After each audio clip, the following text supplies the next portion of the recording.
All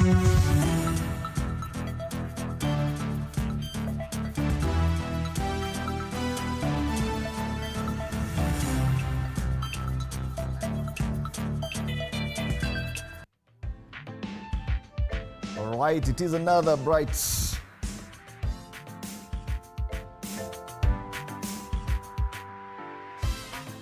wewe anza sasa. Oh yes, good people, good morning. It is the 11th day of the 11th month of 2024. I'm yours truly, Stanley Nyaringita. Yeah. I sound excited because Manchester United won 3 goals. Unlike some people who failed to be able to thrash very small teams like Chelsea. I know it's a different feeling. It's been a while. That is how we've been feeling for quite a while, but now fortunes appear to be dwindling. But tuko hapa, this is a morning cafe. Karibu sana. My name is Freddy Ndimuli. How many days to Christmas? 44 days to Christmas. The countdown continues. Something to look forward to, by the way. I'm telling you. The Kawaida Monday panel, a well of wisdom. You know, they're very interesting topics. The whole of last week we were talking about the US elections. Now we're moving back home and taking a look at Rutonomics. Are we really doing that well? The way we're being told, kila kitu iko sawa. The worst is behind us. Yes, the worst is behind us. Is that how you feel? Well, the dailies tell us something totally different. We'll be discussing this with my panelists, Samuel Pogisio, Philip Kisia, and Kipruto Rapkirwa. And later on, we get into your weekly dose of football. Oh yes, Monday Blitz. Fred Arocho, is he back? He's back from Dominica Republic. Valeria Moy will be joining us, as well as Shatterboy, just analyzing what went wrong for some other teams and how even as we get into international break. Today, I think I'll just take it. So. Yes, and because you say it's 44 days to Christmas, you definitely need some smart financial management. Ile end month ilikuwa juzi, alafu na ai ingine. So you want to see, we want to go to Diani, but hii mfuko kweli nakubali. We need to work really. We'll be telling you all that. Okay. George Munga is a finance and accounts insurance analyst. You don't want to miss this conversation. It's going to be a packed show for you. On to the dailies. Ruto taxes create 2 classes of Kenyans. We'll be back to take a look at which classes these are and what the taxes mean to them. That's a big story on the Daily Nation. Kenyans are being forced to steal. The worst is behind us, but people are now being forced to steal just to keep up. That's the front page of the Standard. The other story is a good, bad, and ugly of Rutonomics. So yes, a lot of economy. That's the main discussion today. That's a Standard. On Business Daily, Kenya seeks International Monetary Fund help to reintroduce carbon tax. Yes. Hii ni kupitia backdoor ama ni fraud? Kuna taxes zingine zinakuja bado. It's actually ile ya eco-levy, lakini juu wanaona hii njia tulifanya ilikataliwa. Wacha tutumie ingine. Exactly. Fears of exam transport crisis, that's matters education. KCSE still going on. Will be telling us more. Leo wana exam gani, because there's a crisis on whether or not the papers will get to schools. Hawajalipia mafuta ya gari. That's the People Daily. Rigiji Kalonzo plots Ruto political revenge. It's been some days since we saw the name of former deputy president. Yes. Wengine wana choose kumuita second deputy president. Ako hapo with a very big green yesterday. Yes. Attending church service. There's a lot of laughter on the front page of the Star today. Somewhere in Western Kenya, they're also laughing. Rigiji too was there. Kwa heri ya Raila, habari kuu pale kwenye ukurasa wa mbele wa Taifa Leo, anasema anaonekana kuaga wa Kenya kwa kupewa baraka za mwisho, huku macho yake yakiwa kwa kiti cha AUC. Yes. Countdown continues. It's actually, is it 2 months now? Yes. December and so this is another, tukisahau elections US, sasa tunaingia hii sasa. This is a new race to look forward to. Will he be successful this time round? That's as far as local dailies are concerned. Speaking of US, Trump victory puts East Africa on the edge. He definitely does. And they say Donald Trump made a stunning comeback to the White House this week. But okay, that was last week. No? Last week, yes. But his return also signals imminent changes in US policies affecting various East African countries, from trade, security to climate change. The big question there is, how will it go? Yes, he has always maintained his job is to make America great again. The rest of you, mungoje. So, well, we'll see what it means to East Africa. Yes, they also make mention of Raila Odinga's push to the AUC seat. Kenyan opposition leaders win will sit well with Ruto's philosophy of a new African Union. Okay. And yes, those are just some of the regional discussions. We focus on Uganda now on the Daily Monitor. New law bites loan sharks. They talk about Uganda Moneylenders Association having disagreed with a new law passed by Parliament that seeks to fix interest rates on money lending, saying the government cannot regulate what does not belong to it. Kama wewe unapeana pesa, then you can put interest lilo unataka. Hapana shika kitu si. Pesa si yako, unakuja kusema but anyway. Some regulation when it comes to debt in Uganda and lending. That's a big story there on the front page of the Daily Monitor. They still make mention of coffee. Najua last week, the whole of last week, they were talking about coffee. So unlike coffee, cotton exports are on a free fall.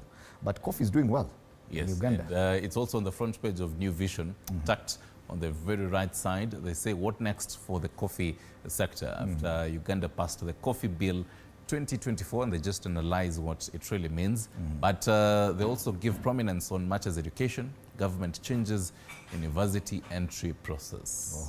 So wako na shida kama ile yetu. That is in Uganda. Twende kule Tanzania, the front page of the Citizen, always very, very optimistic. Yes, cashew farmers earn 880 billion shillings. Okay, Tanzanian money. As Mtwara port use accelerates. So cashew nut farmers have earned a total of that much in the past 7 weeks, courtesy of improved trading environment, which includes designation of Mtwara port as the export gateway for the crop. You can see the stark difference between Tanzania and Kenya. Yes. On the front pages. Something positive, they're talking about the prospects for farmers there. You see in Uganda, they're saying at least coffee farmers are doing well. Yeah. In Tanzania, cashew farmers are doing well. Huku? Huku Kenya, broke Kenyans are being forced to steal. Those are the dailies in Kenya. I tell you. If you're a foreigner and you're planning to just come to East Africa, and the front pages is what is your benchmark. Where would you go? Where would you go? Lakini ukiangazia gazeti la Mwananchi pia wana habari ambazo si za kufurahisha sana. Lakini kama uelewe hiyo Kiswahili itakupita.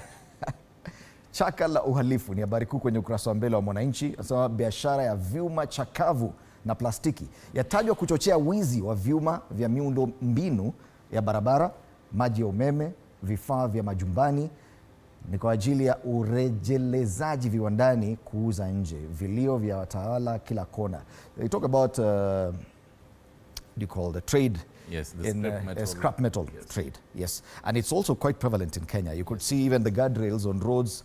People cut them and they go and sell. And particularly when we have protests, it's really rampant. People use this opportunity to just steal them. So habari kuu pale kwenye ukurasa wa mbele wa Mwananchi. Something that I think on the Citizen they had mentioned, because we continue that countdown as well. Yes, here it is. Local government polls approve of mass disqualifications. Government speaks out. So the civic polls are set to happen on the 27th of November this month. Yes. In Tanzania. It's big for them. They have about 95% of voters who have registered for this civic polls. It's about 16 days? Thereabout. And I mean, it's interesting. If this was in Kenya, this would have been making on the front, on the big news. Exactly, it would be the biggest headline. Yes. But here, I think hata siwaoni. Yeah. Wazungumzi masuala ya uchaguzi. Uchaguzi wao. All right, so those are the dailies, both local and regional. We'll be back to take a look at the local dailies in a short while. Let's focus on the weather now. Let's tell you how different parts of the country are going to be as of not only today, but then this entire week. We start off in Samburu, the northern part of the country, Kule. In Samburu, the chances of you seeing the sun today is very minimal. Pole watu Samburu. And you might just probably be going to see the sun on Tuesday, Wednesday, and Thursday. But for today, it's going to be very, very rainy. Thunderstorms later, from actually 9 a.m. Yes. all the way till mid-afternoon. Before that, it's going to be really, really cloudy. Highs of 23 in Samburu, so that's not the kind of weather you expect in Samburu. Inakuanga na jua huko, kienda Maralal. Tuangalie in Siaya, in the lake region, it's 19 degrees right now, a bit chilly. And it's going to be one of those it's a mixed bag of weather today. Also, Inaanza na jua, cloudy alafu sasa. Thunderstorms later in the afternoon. Yes. So yes, mvua pia kule Siaya. Highs of 26 degrees today. For this entire week, do expect similar. Some days inanyesha. Ingine jua inawaka. Huko ni Siaya. In Nanyuki, we do expect baridi ingine. 13 degrees Celsius as we speak. Also thunderstorms expected from mid-morning all the way till evening. Highs of 20. So it's going to be very cold in Nanyuki today. Very cold in Nanyuki. The highest is 20 degrees Celsius. Actually, the whole of this week, do expect and brace yourself for that. So if you're looking for somewhere to chill in cold weather, Nanyuki is the place to be. Nanyuki, yes. So hii business ya kuuza umbrella na gumboots inashika vizuri. Right. In Baringo, it's 22. Interestingly, quite a lot warmer. Yes, it's a bit warmer. And it's going to continue as high as 29, apparently. High of 30, actually. Yeah, 30. Yet still chance of thunderstorms there. So kutanyesha across the country. Yes. And finally, in Nairobi, it's 17 degrees right now. Wait, does it feel like 17 though? It's a bit chillier. But then, on Friday nakumbuka nikiambia watu itanyesha asubuhi. Wakadhani ina joke. Ikanyesha. Yes. Hata leo. Yes, so today, in case you're watching us right now, prep yourself for something warm, a raincoat, some gumboots, an umbrella, because it just might be raining in the morning and it's going to relax a little bit in the afternoon and then continue. So the whole of today, it's going to be quite a rainy day in Nairobi today. That is how the weather is looking like in different parts of the country. It's going to be quite a rainy day. As we also take a look at what is going to be expected, we focus on matters education today. And Basic Education Principal Secretary, that is Belio Kipsang, will today morning at around 7 a.m. be supervising the distribution of the KCSE exam materials at Nakuru East DCC container. That's a whole part of Naivasha. And for the KCSE, for this particular morning, wanafunzi wanaamkia maths paper 2. Hiyo ilikuwa ile paper 2 ni ile iko na maswali kama 5 peke yake. Yes, you have to really think. And you only do 2. Hata usifanye mingi, fanya tu 2. Bas. Ndio. Alafu Kiswahili fasihi paper 3. Hii pia lazima your memory kuwe nayo ile ingine moto. But anyway, again, success to all the KCSE exam candidates who are sitting for their papers. Edadho, tuingie kwenye magazetini. Oh, yes.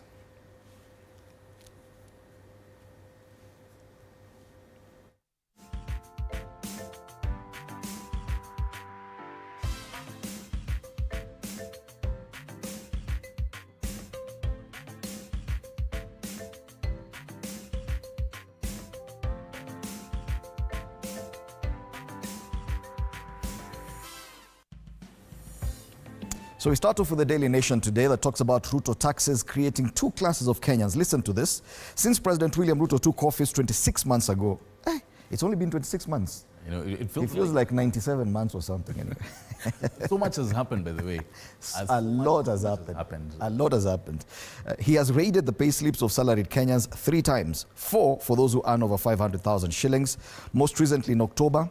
While the deductions have been effected on the pay of both private workers and public servants, the latter have a soft landing from VAT allowances and pay increments, which help cushion them from the full impact of the new taxes. So what they're suggesting is that public servants could be having it easy. Yes. One, they're getting increased allowances. There's always a pay rise after, I think, annual, about 3%. So yes, so ikikatwa huko 1.5 ya housing levy, unaona 3% imeingia from the other direction. Yet, when it comes to private sector, that's not happening. You're just seeing deductions, no pay rise. Yes. You remember the other headline we were reading last week when we were saying that the average pay in the private sector has gone down. Oh, yes. Yes, compared to public sector. As much as both of them. But then also there's the whole headlines of for county workers who for months now still waiting for their pay. So civil servants get an automatic pay rise of 3% every year. So that it alone is enough to cushion them from some of these deductions we are seeing. Because ukikatwa 2.75 on this side, unangojea 3% inakuja on a balance. So that's a big headline on the front page. And we have a picture there of the president. With two classes of Kenyans. Yeah, two classes. The map of Kenya split in between. Kuna wale walalahoi. Walalahai. Hey. Tatu City was an inside story. You can read that inside. Will Raila succeed where Gaddafi failed in his push for United States of Africa? So in his speech when he was launching his bid officially for the AUC seat in Addis Ababa the weekend, quite a number of people were there, yes.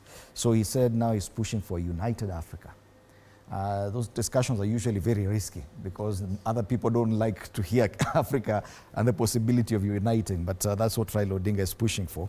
And the question here is, will he succeed where Muammar Gaddafi failed? That's the story on the front page of the Daily Nation today. Other quick highlights: revealed police bid to block Gachagua from Nairobi church yesterday. Wow. Wanasumbuana na Rigiji mbona. On the back page of Daily Nation, just to mention, but then there'll be a whole focus on this on Monday Blitz, so don't miss that. So Ulinzi Stars Motian aims to revive Kenya's AFCON hopes. On Friday, that will be on the 15th, Kenya will be playing against Zimbabwe. It will be a very, very crucial match, just hoping that they qualify for Morocco for the AFCON 2025. So it's a big, big match for them. That's the Daily Nation. That's the Daily Nation. All right. Focus on the Standard now. So broke Kenyans are being forced to steal. Yes, broke Kenyans are being forced to steal. However, they're doing that. I don't know if now page 2 really tells us, but they say it's the economy. Government reports suggest the surge in crime could be linked to high levels of unemployment in the country, indicating that harsh economic conditions and the pressure to feed families are driving Kenyans to commit serious crimes. And they have a survey there by the National Council of Administrative Justice that says serious criminal activities declined between 2019 and 2020, and 2020 and 2021, but subsequently increased steadily to 104,769 in 2023-2024. Kenya Kwanza government iliingia lini? 2022. So what exactly is happening? That really... Broke Kenyans are being forced to steal. Yes. It's a very worrying headline to see on the front page on a Monday like this. And they juxtaposition that story with the one or below. They talk about the good, bad and ugly of Rutonomics. Matters numbers here. President William Ruto's toughest assignment as he charts his third year in office is fixing the economy. He blames the sluggish growth on political intrigues. But with a new deputy president and a broad-based government, what does the future hold? I thought we were away from the blame games. Now, you know you have to get a scapegoat. Yeah. Initially ilikuwa ile serikali ya Jubilee ndio ilikuwa na makosa, sasa amesema ni huyo jamaa alikuwa hapa. But the front page, if you look at this story, and they keep talking about the low inflation, 2.7% inflation, down from 9.2%. They talk about fuel prices going down. They talk about sugar prices going down. Prices of maize flour going down. Electricity. Exchange rate going down. And the question is, are you feeling it? Is that the general feeling you're getting, that prices have gone down, everything is okay now? Eh? Lakini kuna broke Kenyans inabidi waende kwa crime ndio. Anyway, I don't know. This is just a question I'm asking. That's on the front page of the Standard. Other conversations on the front page of the Standard. At the very top strip, Chinese projects face myriad legal security hurdles. On matters national. On business, they say marketers want prices of fuel raised. Interesting. And into world news, Asia braces for Trump tariff shocks. It's going to be a very, very interesting geopolitics with the Trump 2.0, particularly for the East. Oh, yes. Eastern Asia. And Man City, they have a photo of Pep Guardiola, Manchester City's coach, with just facing down. He can't believe. But 4 successive defeats, Nikubaya. They have more coverage of sports on the back page. That is the Standard for you. to Business Daily. Oh, fine. Matters business. Kenya seeks IMF help to reintroduce carbon tax. Yes. Now, we've been talking about some of these taxes that were there, included in the Finance Bill 2024 that was rejected in totality. But now there's a push and an attempt to reintroduce quite a number of these taxes through amending tax laws here and there. Now, one of these is Nile Eco-Levy. Kenya has sought the assistance of the International Monetary Fund with introducing a carbon tax on goods without sparking social unrest after the deadly protests against new taxes in June and July. So IMF is expected to help identify the products that would attract the tax that is gaining currency in the developed world. So how exactly will they do this, and will they be able to avoid sparking social unrest? I mean, isn't this shooting themselves on the foot? If the people at first refused it, then why not go back to the people and talk about this is what is the problem, what do you think is the solution? Instead of going to the IMF and then bringing it back. If you will look at the cartoons, and you'll see one of the cartoons where Kenyans are being pressed harder, but it is with the supervision of IMF. So IMF ndio wamekuja hapo wanaangalia wanasema fanya hivi, finya upande hii, yeah. I don't know why. I don't know what they have against us. Enforcing carbon tax is part of IMF funding conditions. So ndio mpate pesa lazima mfinye watu kabisa.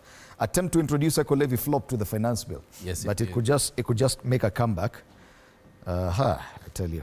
That's a big story on the Business Daily this morning. The other story, Safaricom raises alarm over turning pay bills into KRA tax registers. Ile maneno ile. Sasa hii mtatuharibia biashara. Hapo mmekuja sana.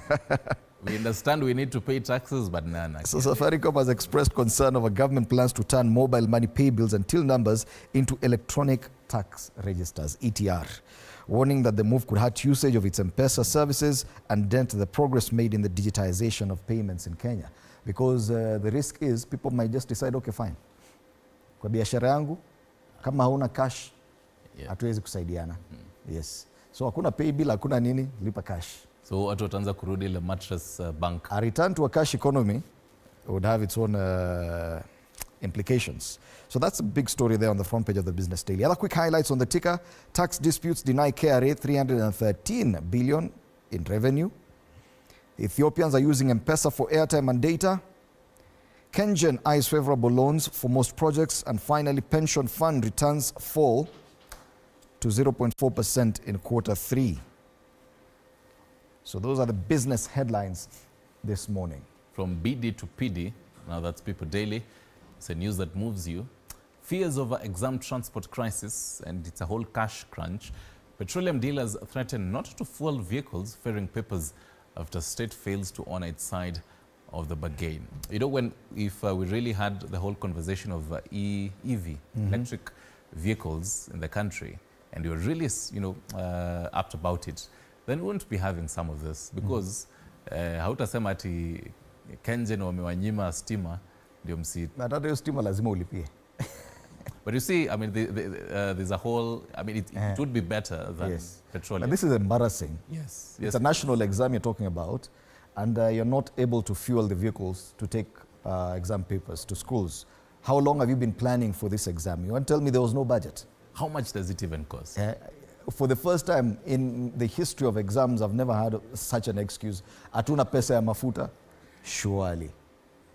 Who's the CS for education again? Do you know his name? We'll find out his name because we're still... I mean, here he is, though. He is here, but I don't know his name.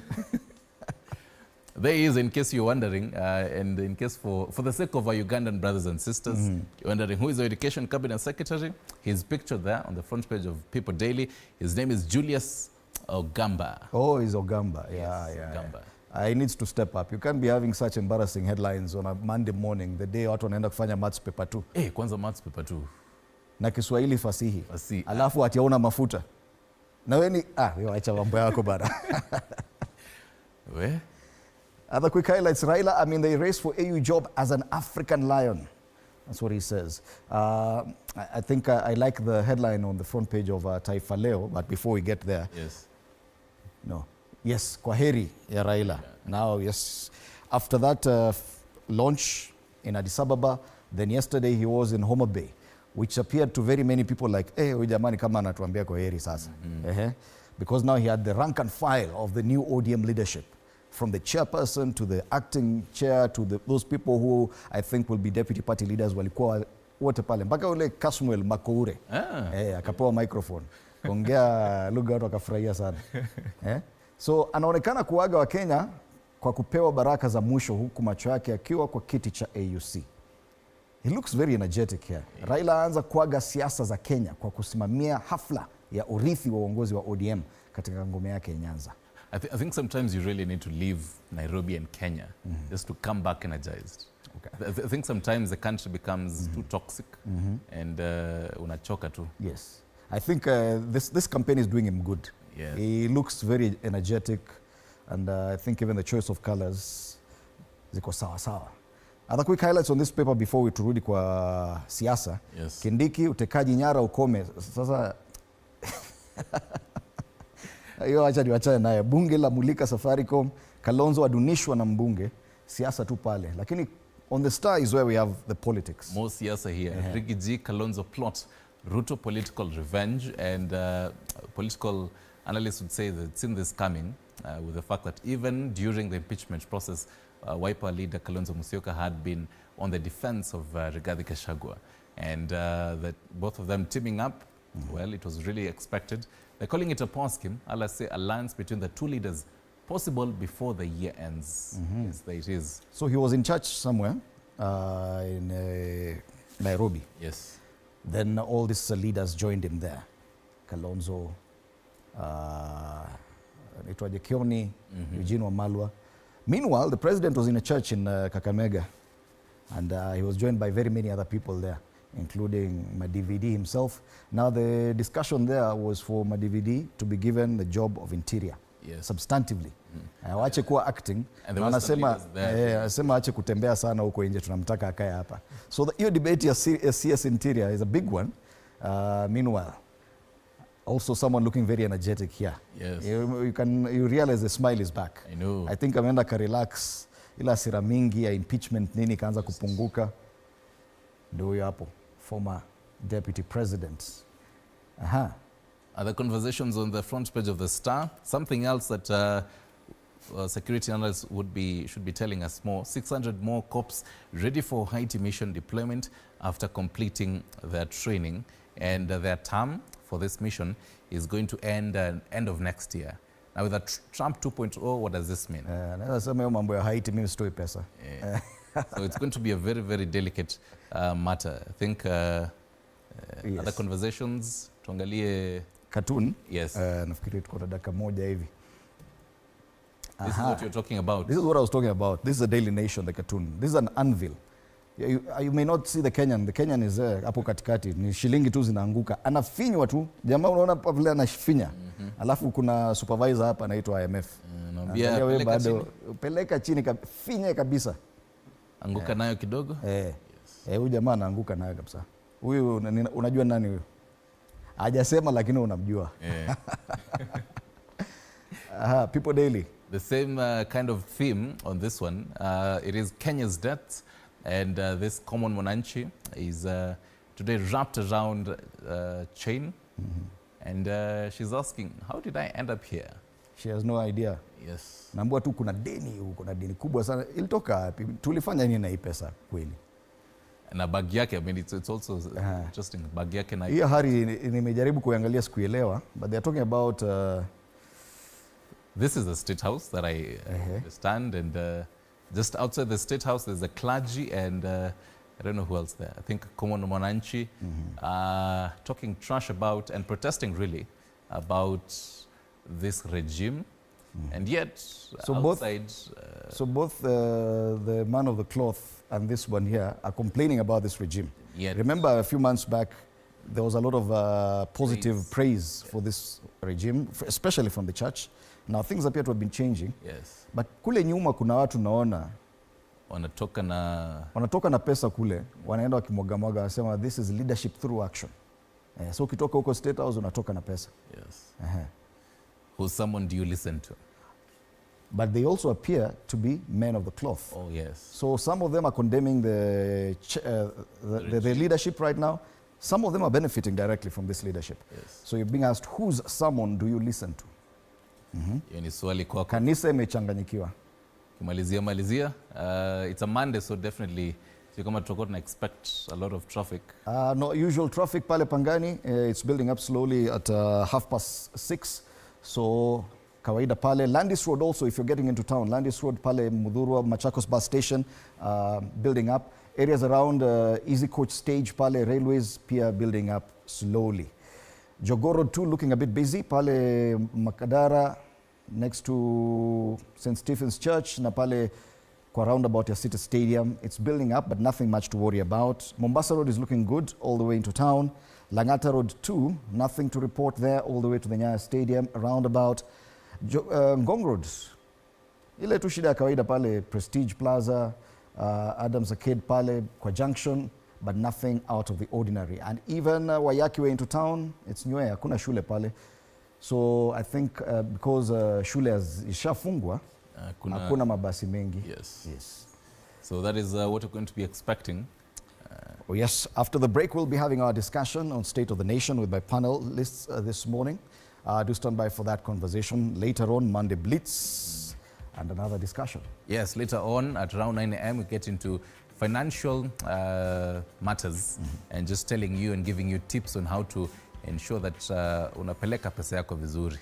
Usipange vitu kubwa and yet you have money. Yeah. All right. The papers are showing us this morning. All right, let's take a break now.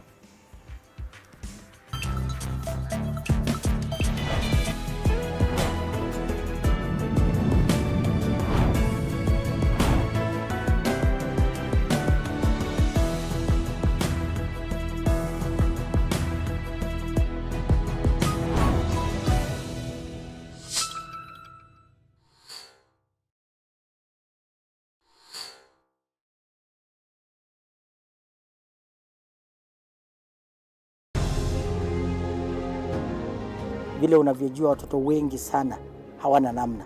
Mimi ningependelea watoto wasome. I'm here to stress on education. At the same time, let us actually do any kind of sport that we are doing. Sport speaks the best language to everybody. Tunataka tutafute talents. Zile raw talents kutoka kule nyumbani mashinani mahali tuko leo. Hizi mbio za Chepsaita, like all other sports, zinaleta watu pamoja. We want to use this event to uplift the lives of the community. Anafurahia hii mchezo sana. Hata sikaange naambianga watu tuende Chepsaita. Wanafunzi wakimbie ili wakuze talanta ya mbio ama kuhimiza tena elimu. This is the place to be. Hapa ndipo mahali wanastahili kuwa tarehe 7. Wale watoto walikimbia last year, wamekimbia mpaka wamefuka mipaka zetu za Kenya.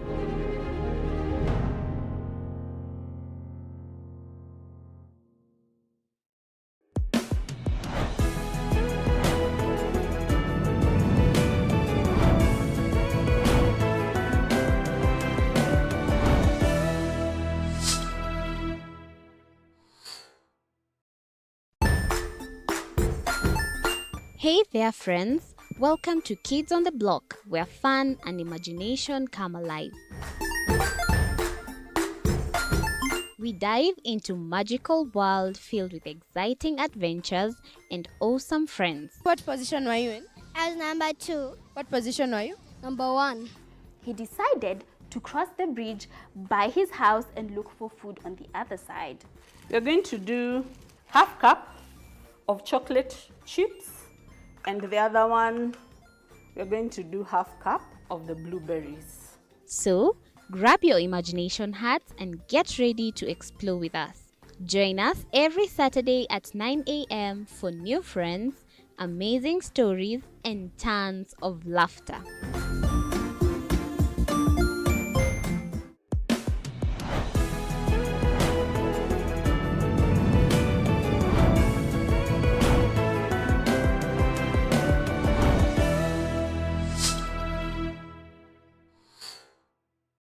Join us as we explore the journeys of those who defy the odds and break barriers. We dive deep into the stories of triumph. Sometimes when parenting a child with a special need or whatever disability, family life becomes a bit complicated and you may end up raising the child on your own. Here, we inspire. I have a farm which one we showcase with other dyslexic youths and autism, how to farm. Motivate. It's never easy, but what we do, the best thing is to work with another parent who has an elder child than yours. And break through the barriers one story at a time. Push your boundaries beyond the limit. Saturdays at 8 p.m.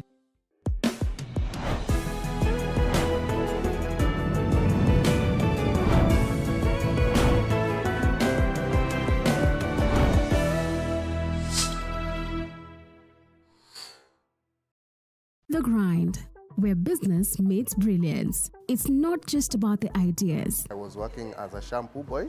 I used to wash clients' hair on the sink. It's about making them happen. From big wins. In primary school, when we would be asked what people want to be, I was categorical that I want to be a nurse.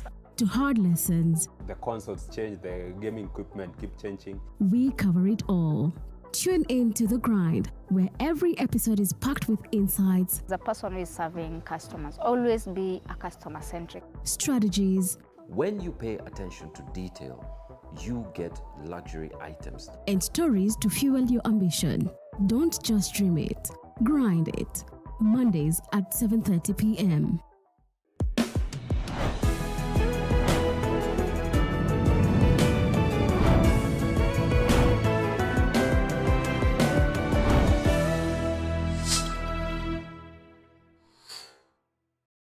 Jiunge nasi tunapoangazia safari za viongozi bora.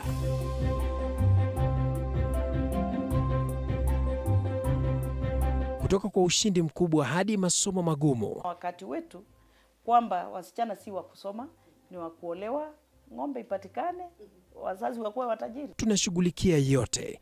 I wish I were a better investor. My parents taught me how to look for things for myself. Tazama Mfahamu Kiongozi, ambapo kila kipindi kimejaa maarifa, mikakati na hadithi za kukuza azma yako. For me to succeed, I have to fight. Kila Alhamisi saa 1:30.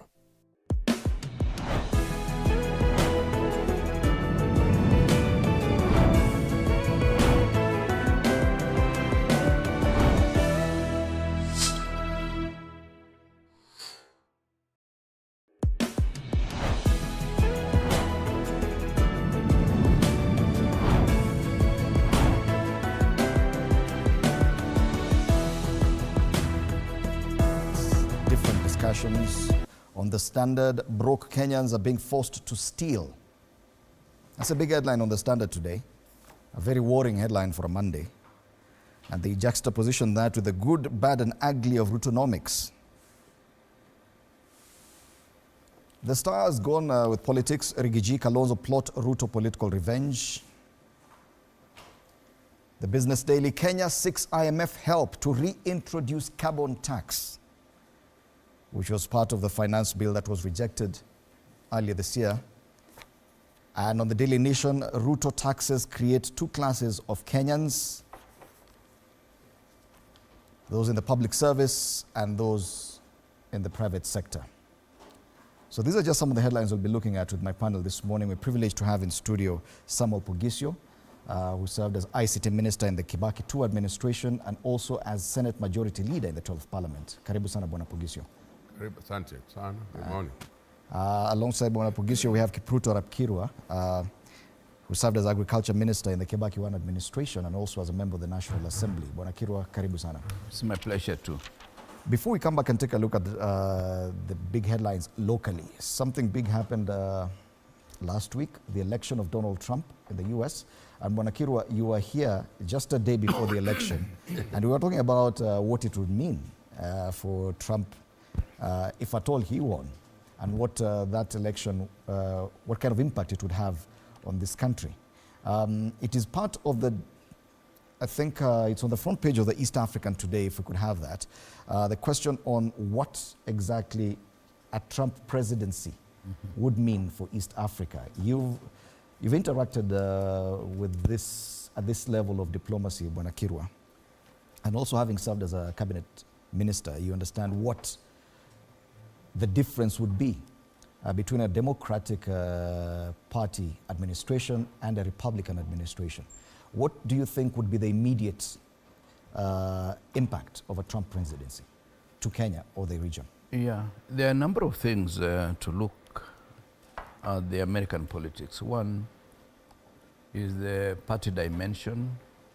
Republicans tend not to think so much of Africa, and therefore some of the issues, such as pushing for greater democratic space, may not necessarily occupy their first page in their own politics.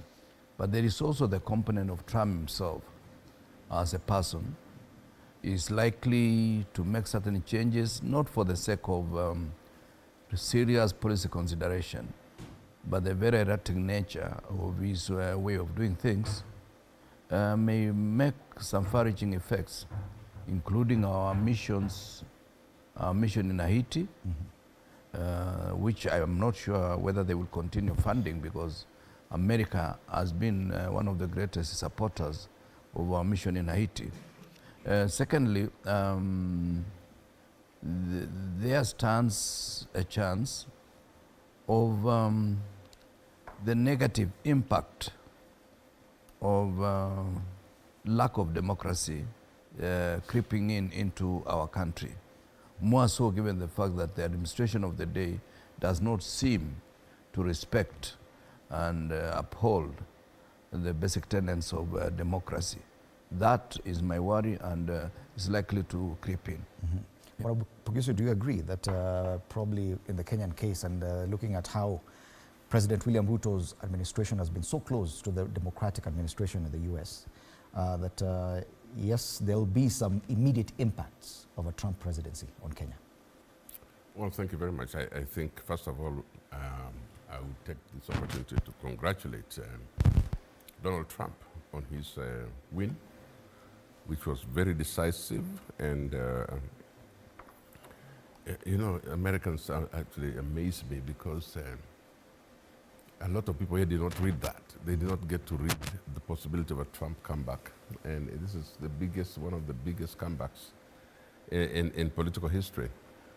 There are many other dynamics which are on the way. But listen, if it gets to the point where Trump is sworn in as the 47th president of the United States, I think we're going to see some changes. First of all, we will have changes in the diplomatic world, including whether I mean, people like the ambassador here and others may have to see themselves out of this place, which kind of affects how Kenya looks at the US, you know, because you're right. I mean, Mheshimiwa Ruto has been very close to the current ambassador, Whitman, and the current president so much. But does the African leader really have a choice? I mean, they get close to whoever is in power.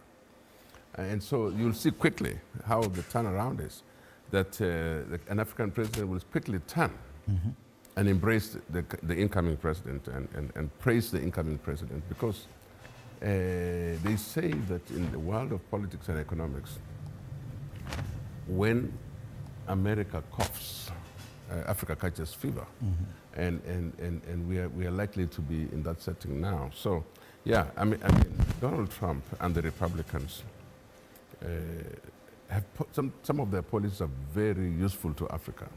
For example, Donald Trump will definitely not entertain corrupt leaders. And he's said it himself. I mean, they've said it. If you've been stealing in your country, you cannot be welcome to America. You know, and some people are going to be deported because they try to hide in America, and they will say no, the U.S. no. So corruption will not be entertained. Oppression and this kind of thing, where if democracy and the rule of law. So the things that we have been playing around with, I think African presidents, especially Kenyan, would have to be very careful. These issues which are being reported in Kenya today, of you know, kidnappings and things like that, you can't do those things anymore and get away with, because you know the world has become so small that Kenyans, ordinary Kenyans, are actually writing to the Trump administration and telling him how things are going here. So it's going to be, with this open system of governance, which is in social media and so on, it's going to be so difficult for oppressive and repressive regimes. So yeah, we welcome Donald Trump. You know, while we were very enjoying the friendship with Democratic Party, that has changed suddenly, because it was Joe Biden, who is still the president. And then when Kamala Harris became the candidate, there's a lot of young people supporting, and even a lot of Africans supporting, thinking that they will maintain. Now we have to turn around and say, hey, democracy it is. We must welcome the new president of the United States, the incoming president of the United States. Yeah. All right. And listening to his motto of making America great again, and Trump has basically been a very reluctant participant in Africa. He doesn't see much of this continent, and he has used some very nasty words to describe this continent before. Given the kind of international play we see, especially with what may be described as a renewed scramble for Africa, the Chinese, BRICS, and the rest, what would a reluctant American president mean to that dynamic? Yeah, it's very interesting. At times, I wonder whether Trump really does understand Africa, that there is a huge potential in the continent, and perhaps by the year 2050, 1/3 of the workforce in the world will come from Africa. But nonetheless, he seems not to think much of us, and that seems to be resonating very well with the people. For the first time, a Republican got majority of the votes, and also the Electoral College, votes, of course, to seize the presidency. Remember, even in 2016, despite winning against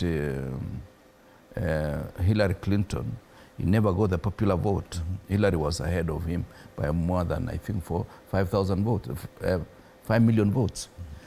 So it tells you Americans generally don't think much of the rest of the world, or don't think much about us. And that inward looking is what is making Trump a popular candidate. This therefore means we in Africa must also learn to tighten our belts, reduce the excesses of corruption, reduce the excesses of trying to make life unbearable for people, including what Mheshimiwa said, issues of abductions. But nonetheless, I feel Africa, the machine will still continue, and where African leaders fail to meet the threshold, they will have to face the music. That is something that at times you look at it, it may be negative, but also it is also positive for us not to be reliant on other forces when we at home, we are wasting our own resources. Yeah.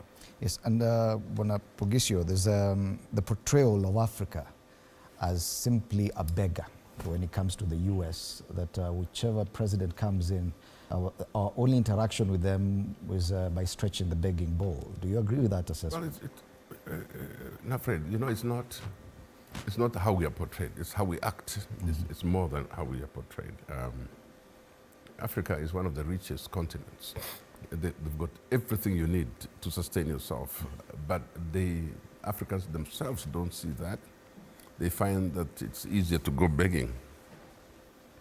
And the begging is almost policy here. I mean, we even plan in our budgeting for begging. You know, when we budget including how we are going to borrow money, how we are going to beg money. We even budget for things which you think Africans would be doing themselves.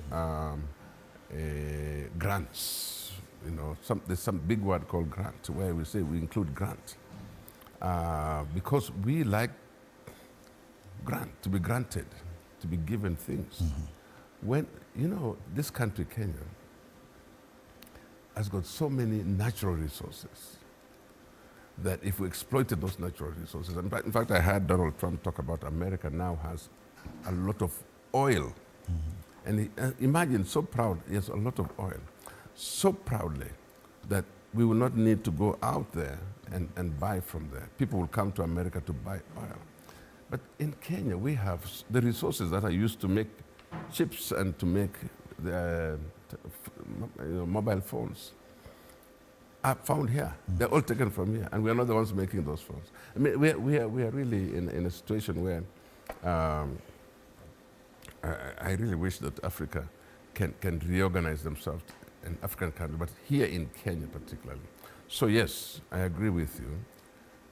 When a new president comes into the United States, we wonder how he will give us or not give us the support we need, which is mostly financial.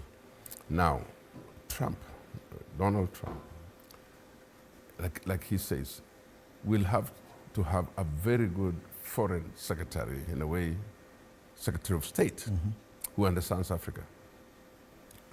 Because if they begin to focus in other regions more than Africa, we will suffer.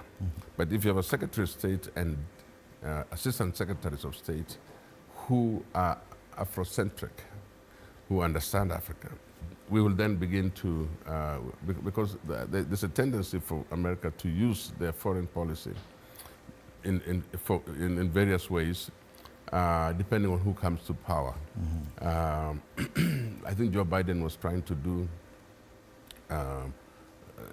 to use it differently and very softly. And so presidents who were favored would go there and they would be given a treat and so on. But Donald Trump is trying to understand how Africans cannot fend for themselves. And that is his problem. And like you said, he has used some very strong words, because people in Africa, especially the presidents, which has extended almost to our governors in the counties, have tended to run their countries or their counties as personal property, using the opportunities to lead, to enrich themselves. And I think that's what is what's really riling at this point those countries who give money, then the money ends up being taken for other purposes. And so it's going to be a very tough 4 years for people like that. And I do appreciate that while we may not like his demeanor to us, it's what it is. Yeah, I mean, it's America. It is what it is. Donald Trump is the president-elect in the US, and it's a big headline on the front page of the East African. Trump victory puts East Africa on the edge. What exactly will it mean to the countries of East Africa, and especially to Kenya? Let's come back home and take a look at the dailies. There's a lot of discussions about taxes on all our dailies. Ruto taxes creates two classes of Kenyans. Kenya 6 IMF helped reintroduce carbon tax. That's a business daily. And on the Standard, a very worrying headline: broke Kenyans are being forced to steal. That you juxtapose it with the good, bad, and ugly of Rutonomics. Probably we start from there. It's a very worrying headline. Broke Kenyans are being forced to steal. The sentiment from the president and his administration in the last 1 week has been that the worst is behind us. We are doing better. And you look at the front page of the Standard, they talk about 2.7% at 2.7% inflation, down from 9.2, which is something very positive. Fuel prices going up by 6.7%. The shilling, 127 exchange rate. Sugar, 2.3% down. Maize flour, 1.8% down. Electricity cost, 7% reduction. Yet, broke Kenyans are being forced to steal just to sustain themselves. So which is which, Bonakirwa? Is it really that good, the way William Ruto would want us to believe, that everything is actually much better now? Well, Fred, at times I pray that the president does not resort to some kind of fake economics, because that will be dangerous for this country. Because usually, whenever it is said that things are better, everybody feels it, because an economic system is like flood flow. When it starts from one corner of the body, it will go throughout the body and of course replenish itself with oxygen at certain areas and dispose certain impurities in certain areas. But this one of President Ruto is talking about things that we don't see because we are supposed to feel it from every part of the economic system. The second issue is that if it is trickling down, which is against this principle of bottom up, if it is trickling down, then it is taking too long to get to some of us because any economic activity happening in Nairobi or anywhere else, people will feel it. I remember any time we released, let's say, 1 billion shillings from the National Cereals and Produce Board for purposes of getting to the farmers, you would see a lot of activities that weekend as if something new has happened. And you would almost see people going to various destinations with mabatis, building material, and live in Kitale, Mosbury, Chelret, or wherever they are farmers, you see something good.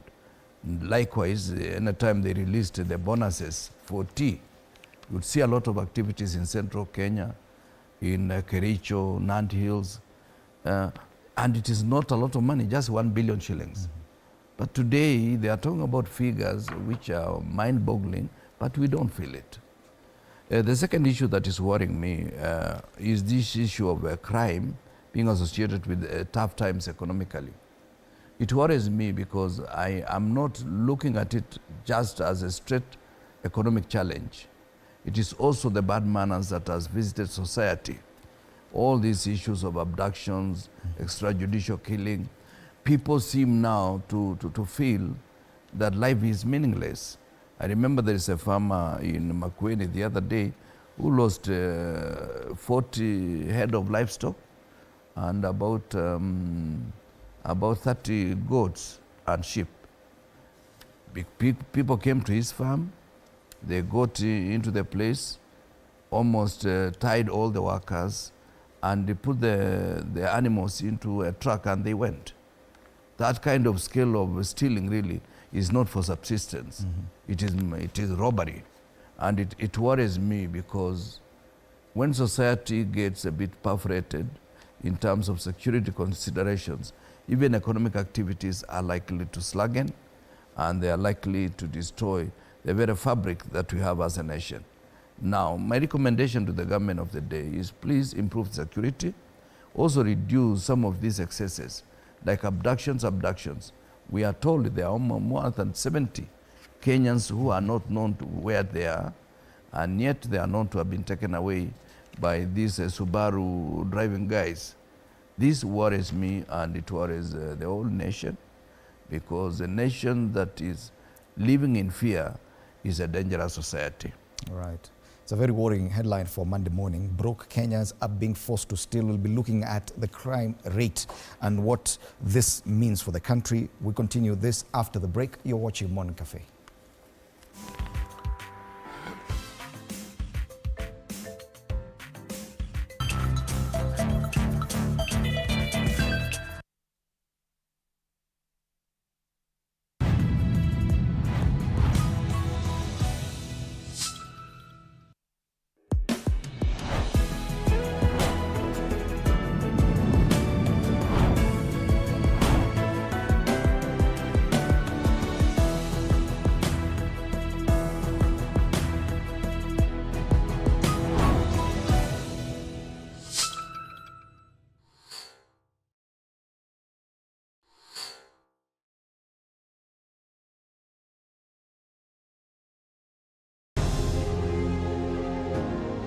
Vile unavyojua watoto wengi sana hawana namna. Mimi ningependelea watoto wasome. I'm here to stress on education. At the same time, let us actually do any kind of sport that we are doing. Sport speaks the best language to everybody. Tunataka tutafute talents. Zile raw talents kutoka kule nyumbani mashinani mahali tuko leo. Hizi mbio za Chepsaita, like all other sports, zinaleta watu pamoja. We want to use this event to uplift the lives of the community. Anafurahia hii mchezo sana. Hata sikaange naambianga watu tuende Chepsaita. Wanafunzi wakimbie ili wakuze talanta ya ndio ama kuhimiza tena elimu. This is the place to be. Hapa ndipo mahali wanastahili kuwa tarehe 7. Wale watoto walikimbia last year, wamekimbia mpaka wamefuka mipaka zetu za Kenya.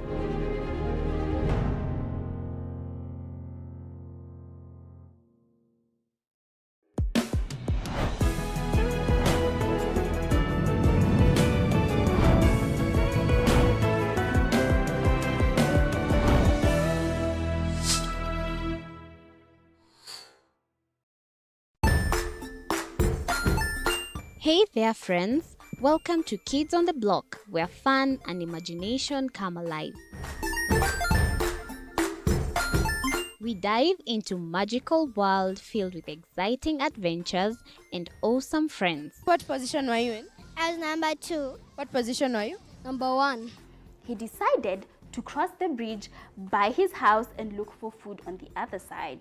We're going to do half cup of chocolate chips, and the other one, we're going to do half cup of the blueberries. So, grab your imagination hats and get ready to explore with us. Join us every Saturday at 9 a.m. for new friends, amazing stories, and tons of laughter.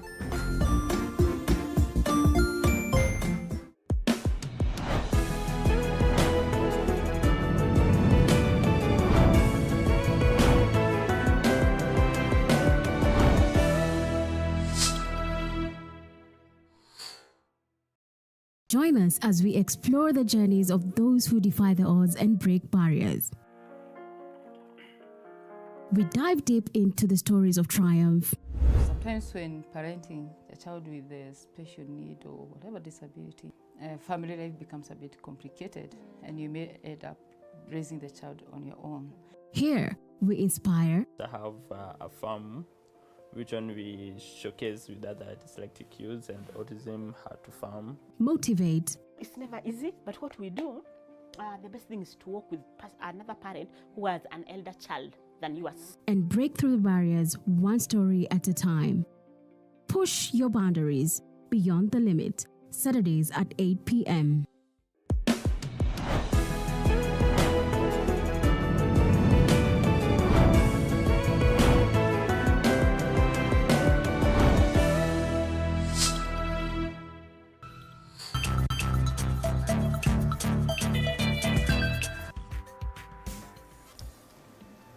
Welcome back. You're watching Morning Cafe on TV 47. Before we continue with our discussions right here in studio, there's a lot happening with the KCSE examinations. PS Belio Kipsang is in Nakuru presiding over the release of papers for the Mathematics 2 and Kiswahili Fasihi. Let's listen in to what is happening there.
Monday.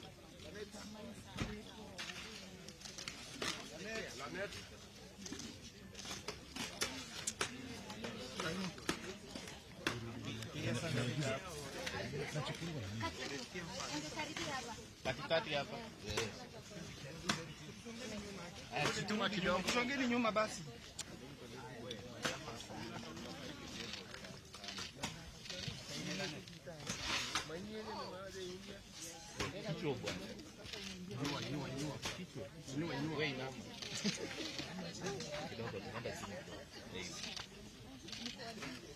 Jack kiasi hapo.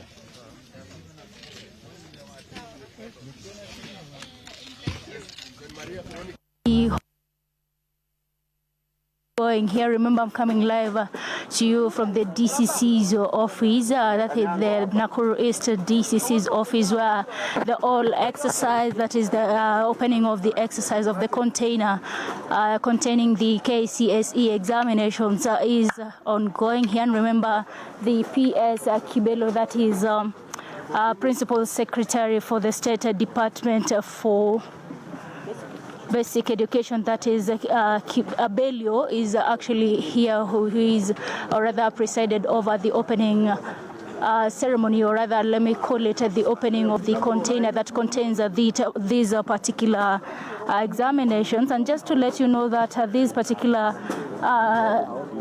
exercise is ongoing currently, as you can see, and of course we have different examinations that are here, and remember, different people have come here just to pick them up and to distribute them to the respective schools. And remember, initially, like 2 minutes, we have had that peers, of course, addressing the people here, and of course addressing principals from different secondary schools, where he has stated quite a number of things, and of course he has talked about an issue that is currently ongoing, that was experienced yesterday, where we have 4 students, who are rather candidates from China's boys, who are currently, or rather were in custody initially. And of course he said that the matter is with the detectives, and the detectives will take over the matter. And so it is a matter that we have had the PS talk about, and of course among other things. But just before I go on, Stanley, I will just, or rather we will just to hear more on what the PS Kibelio spoke about earlier. Colleagues, God is good, and all the time. Asanteni sana. Once again, I would want to thank all of us who are here this morning, led by our multi-agency team in this region. I would want to thank the regional commissioner, our regional team in the Ministry of Education, the Teacher Service Commission, and the entire multi-agency team that has been able to drive this exercise quite well in this region. I can affirm that from the reports that we have been receiving, from what we share with our colleagues at the Ministry of Interior, we have not had any substantial serious issues that touches on examinations in this region. This region also, we have always had challenges, mainly in the North Rift region, on issues in security, but this time we are very happy with the work that our colleagues at the Ministry of Interior has been able to do, that our children are doing their exam in an environment that is very conducive this year. We have not heard of any challenges. We have delivered our exams in a very normal way this time. We've been working with our colleagues in the Ministry of Defense sometimes to deliver examinations, but this time the multi-agency team as constituted has been able to handle the examination in the entire region without any problem. So at that front, I would want to most sincerely thank the security team and the entire security system for the good work that we have done, that our children were able and are able this year to do their examination in an environment that is conducive and an environment that is like all other children across the country. And we are sure that given that environment, that we shall be able to get better results from our children from these regions that have had challenges once in a while. On issues examination, I would want to thank all of you. As I've already said, Nakuru, we've not had any problem. I know the major problem was some indiscipline issues yesterday that was reported to us, but I'm informed by the county commissioner that they have been able to adequately deal with the issue, and they have narrowed down on all the issues that they needed to deal with, and that all is being handled by our investigative team and the investigative systems, and therefore it will go to the next level where it will be dealt in a way that it must be dealt. For our center managers, asanteni sana. You know, we are focusing on this year's exam, but we need to acknowledge the good work that you did last year. A number of you are examiners, but the way that you handled your centers last year and the way that you are able to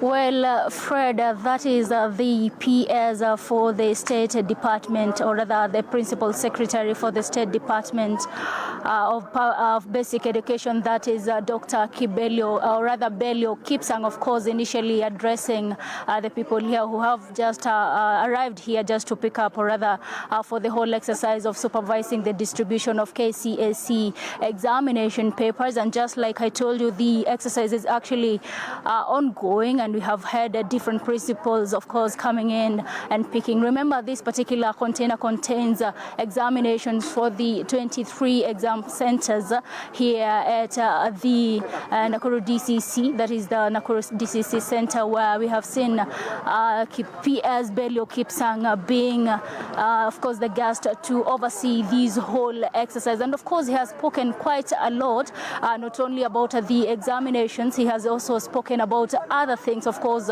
that include, or rather matters including education. So we shall have to have, or rather we shall be able to talk more about that, but also we are also looking forward to seeing whether we will still have an interview with him later. And this is an information, of course, I will come again and keep our viewers to speed, or rather bring our viewers to speed to what the PS will speak about, and more especially what is expected. But so far we have heard him speak of Nakuru County having no cases of malpractices, and of course no other cases have been reported as at right now. And of course it is all about the 4 students who were initially in custody but are expected, of course, to sit for their KCSE examination. This is a matter that I'll be able to follow up and keep an eye on, and definitely I will come live on air to update our viewers to what will be happening in Nakuru County in regards to the ongoing KCSE examinations. Over to you, Fred. My name is Chichi Josephine. Thank you so much, Chichi Josephine, with that update from Nakuru, where PS for Education, Belio Kipsang, was supervising the distribution of exam papers for KCSE 2024, which is continues today.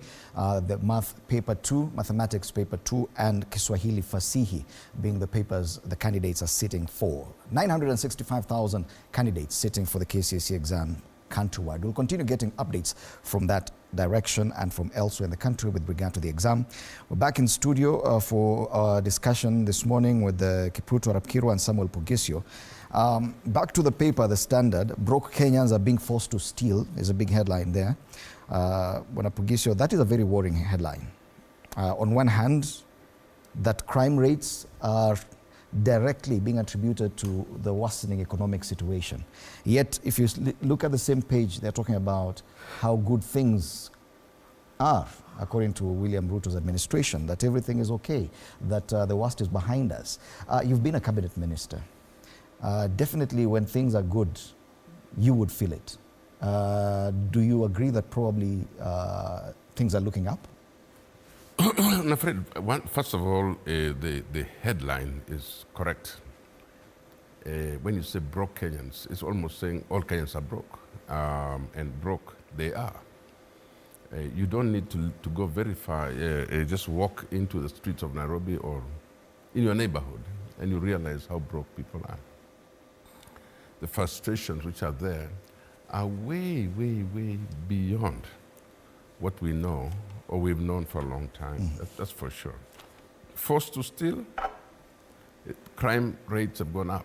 There's evidence, even in villages, by the way, people who have coffee, they have fruits in their garden, in their farms, they have livestock. They're facing that problem every day. A friend of mine the other day said that people went and stole his coffee from the barn. And so people are actually being forced. Unfortunately, it's not just the broke Kenyans who are stealing. Even the richest Kenyans are stealing. They're still stealing. So it's I think the broke Kenyans are looking and saying, if you're stealing, yeah, I mean, why can't we also steal? There's so much theft in the public service. There's so much theft in leadership, and it's, you know, those who have want to get more, and those who don't have trying to just survive to get by. The price of some things have come down, but what is the point if you have no money? It doesn't matter how far down they come. If there's no money. You know, when there was money in the pocket, you'd be able to say, yes, things have come down and you can afford. Affordability depends on what's in the pocket. And since there is no money in the pocket, if you get messages of people asking you for money on like those of us who get messages like that, somebody's asking you to send them as little as 100 bob or less on M-Pesa, and you're wondering now, surely it has come to that. By the time you're sending 50 bob or 100 bob on M-Pesa, you're basically saying this is how low we have come. Now, my own advice is, and I think President Ruto and his cabinet and all those people who lead this country need to realize, first of all, the state of the people they're leading. You know, you can speak all the good English. You can actually spread all the good news you have about what you're doing. But really, first of all, get to the ground and listen. Listen to the people themselves. How are they? What's the state of the people? What's the state of the nation, literally? And you realize that it's a very bad state. And so policies must adjust to take care of situations like this one. So instead of doing all these huge multi-billion projects, let's think about compassion. Let's bring compassion to the nation. And first of all, deal with the basic things that people need. Right now, it's actually basic things. But if you live up there and you don't see it, you'll probably think there's a lot of rebellion in the country. You'll think that people are just being politicized. No, it's actually real. There is poverty in this country. Yes. The story on page 2 of the Standard, they say the number of Kenyans and police officers committing crimes has risen significantly, with theft, robbery, drug-related offences, burglary and economic crimes being the most prevalent.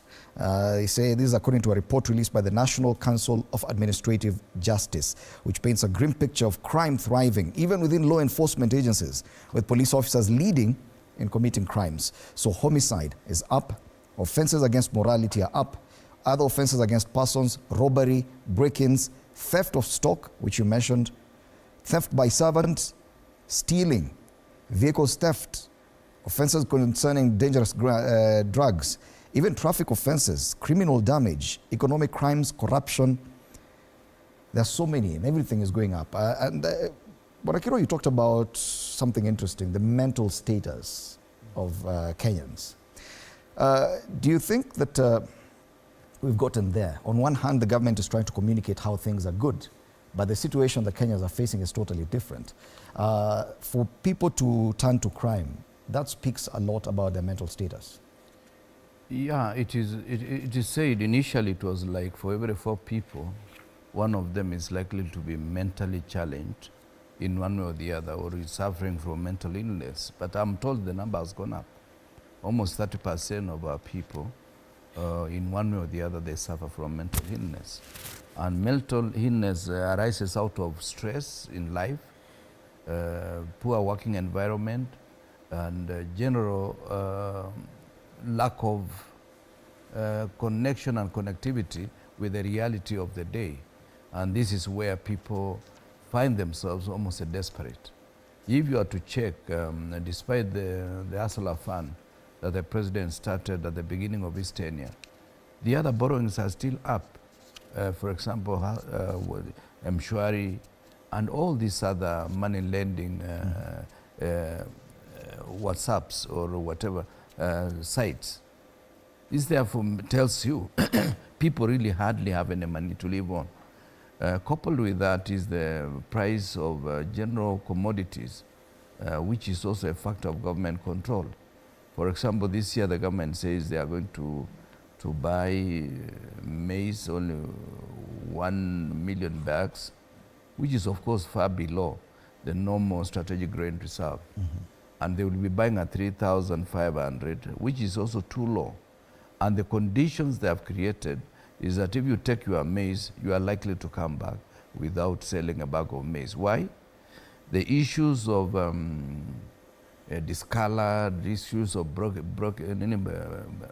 broken pieces, they have gone up, partly because the variety that we are now planting is susceptible to water getting into the cob and turning it almost into a form that you think it is discolored, but it is not rotten. But people are suffering from that. So it is something that the government should be more realistic to ask itself, how can we make this economy flow? You know, these grandiose projects which are half finished, issues of bending bills, is driving people into that kind of, at the edge. Bending bills in many counties today has made, they have actually consigned many companies into a debt situation. Some of them have been sold, especially the small scale individuals doing projects of 1 million, 3 million, 10 million. There are many bending bills. Of course, even in the central government, there are also bending bills. Nowadays, for somebody to do a county job, you have to be careful unless you have the right connection within the county system. Otherwise, you will not be paid and your company will close down. And that has ripple effect because people working in those institutions also suffer. Now, coupled with that is the issue of taxes, issues of levies, whether they are taxes or levies, whether it is housing levy, whether it is whether it is SHA, whatever it is. All these, they have an impact on the pay slip. Despite the fact that there is annual increment, that annual increment everybody looks forward to, even those of us who are pensioners. It's not annual, it's every other year is when your pension goes up by a small percentage. And we are looking forward to that, only to realize it has been wiped away by the deductions that have been meted on it by the government. And it's something that many Kenyans don't know. You see, like I'm sure if you have to try today, they lend you less, for example, 20,000. They will take away a certain percentage of that as tax. And yet it is a loan you are taking, and then the loan again is taxed. Well, I don't know where all this money goes. And of course, you've realized we borrowed almost trillions of shillings in the last 2.5 years, or 26 months to be exact. And yet we don't see evidence. We see only projects being launched, only to see it is just the plaque that was launching the project, the rest of it is not doing anything. And money has been spent there. This is what is making the economy sluggish, because we are not getting the effect of that money getting back to the coffers and being distributed through the normal systems. Yes. That is what is killing us. And you look at all the front pages, discussions around tax dominating the conversation. Kenya seeking IMF help to reintroduce carbon tax is a big headline on the front page of the Business Daily. And they say Kenya sought the assistance of IMF with reintroducing a carbon tax on goods without sparking social unrest after the deadly protests against new taxes in June and July. Bwana Pugisio, we've seen this discussion about higher taxes. It would appear that President William Ruto and his administration are still not done with that. Already Kenyans are broke and they've turned to crime. According to the administration, things are much better right now. We are doing very well, but there are more taxes coming as well. Coming straight from that 2.75% deduction for health insurance, it means that Kenyans, even those in formal employment, now have less money in their pocket. Yet the government is looking to raid more. According to the KRA, even pay as you earn collections have gone down because of higher taxes and because many companies are closing shop. Is this government getting it right? Because the issue of taxation does not necessarily mean that it's a solution to all the problems we have. Fred, I don't know how many times we have to say this, but there is a trust deficit in the people, a trust deficit about their government, and any messaging from the government is always adding pain to an existing problem that the people already are in. Secondly, and we've just talked about it, Kenyans are broke. And Kenyans who are not employed rely on the Kenyans who are employed. And the Kenyans who are employed come home and say, I'm sorry, I just got my pay slip and something 49% of it has been chopped off. And so I can't help you. So this roller coaster that we are in, economic roller coaster, is really challenging everybody. So there is no point of saying, I have a son who works in Nairobi, who's employed, I'm going to rely on that. That boy is going to tell you, that young man is going to tell you, Dad or Mom, Pole, my pay slip has been raided. I mean, and it's true, by the way, the pay slips have been raided so much in this country. That's not enough. With that level of taxation, you hear government is always looking for more taxation, including the carbon tax that's coming into effect. It will come into effect anyway. So you understand that after the SHA deductions, people are telling their friends, don't look at your payslip this month because it's going to depress you, because that is exactly the nature of things. So let me just say this for sure. How many times people misinterpret the thing that the Wananchi are saying? When they say Zakayo Shuka, it's not a hate message. It is saying, please come down to where we are. Come and read our situation before you make the next policy. Because if you're up the tree, you surely cannot see or feel where we are. And I think basically it's a plea to the president saying, please, stop this mega, whatever it is that you're trying to explain. Stop this thing about it's okay. It's not okay. Please come and feel with us so that you can start revising your policies. The taxation in this country has gone way beyond what anybody would expect. And who's suffering, who's getting the biggest pressure is the people you have employed in government and the business people who should be actually the ones supporting the rest of the Kenyans. So we have a situation where, unless it is checked, very soon, everybody in Kenya is going to be begging for something to eat, including those who work, including those hardworking people in this country, including business people. Because once the business starts closing down, it is not the person who invested who suffers. It's the people who are employed and everybody else who suffers. So let's talk about it. I think the confidence that we need now is not even the Kenya we want. It is how do we survive? Yeah. How can we survive? Yes. And the kind of pressure on Kenyans and their income, because if you look at the cartoon on the Daily Nation today, it portrays just how much pressure is being applied on Kenyans. It's on page 11. There's an anvil there that is taxes, and someone is really applying pressure, and the IMF is supervising this. The concern is that many have this thinking that Kenyans have a special and a very uncanny ability to sustain any kind of pressure. But there must be a yielding point, Bwana Kirwa. Is that what we are seeing with this headline on the front page? That probably, yes, Kenyans have really tried to accommodate all this taxation. They've tried to stretch their incomes to the last that they can, and now the signs are showing. Yes, you see the anvil is yellow, which depicts the government of the day. Yes. and the person actually is now practicing bottom up. Because his bottom is up and the money is trickling down out of the pressure applied on the other side under the auspices of IMF. This is a demonstration that really people have reached their limit. What the former president of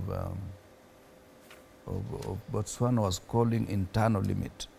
This person does not have capacity to do anything other than just survive. And that's why the Honorable Bokisha is right in saying that how do we survive? It is not how do we thrive, how do we improve ourselves, it's how do we survive for the intervening period. Because if there is something that I've realized the current regime does not seem to understand, is the plight of the people. At times many people talk about Moi regime in a way that they don't realize the old man was very keen in listening to what the people are saying. By this time, I'm sure the president would be able to revise his budget, scale down the amount of resources that he requires, improve on issues of bending bills, improve also on the management of wastage, and also fill all the loopholes that we are losing money, including grandiose projects that never take off. So there are many things that are happening, but I think this regime has closed their ears. They don't want to hear anything, and they're hoping that the situation will just unravel. I do not know where they live, because either they don't live in Kenya, because I don't think they are stupid, or they don't care what happens to Kenyans as long as their own pockets are well lined up. Coming only 2-3 months after the protests by the Gen Z on the same issue of taxation, now we see the government looking for other ways to reintroduce the same taxes. This is information that's available to Kenyans. What does it mean when the government knows that people had said no to this kind of push, yet we can tell that is the same thing they're doing 3 months later? Yeah, remember we said at the time they were creating some rapprochement with the Honorable Raila Odinga, that they are solving an economic and governance challenge with a political solution. And they seem to have believed the political solution that they now have, because they are working with Raila, and they were able to impeach the former deputy president and do the things they have been doing. They have fixed all those problems. They don't seem to realize that the GNC issue was bigger than all the politicians put together. And they are likely, if they came back to town this time, of course they were blaming it on Rigathi, they were blaming it on Ford Foundation and other individuals. This time now, of course they did not blame it on Raila. So if they came back without the safety net of Raila, because when you see in the social media, Raila lost a lot of bonga points from the Kenyan public. This therefore means this time Raila will not be able to assist the president should the situation again degenerate into what we saw in June and July.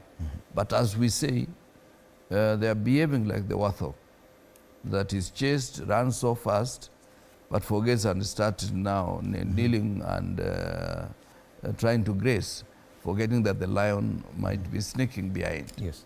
This is my worry, and this is what I fear about our regime. The president was definitely put in a corner with the kind of situation in June and July with that upheaval, especially by the younger generation.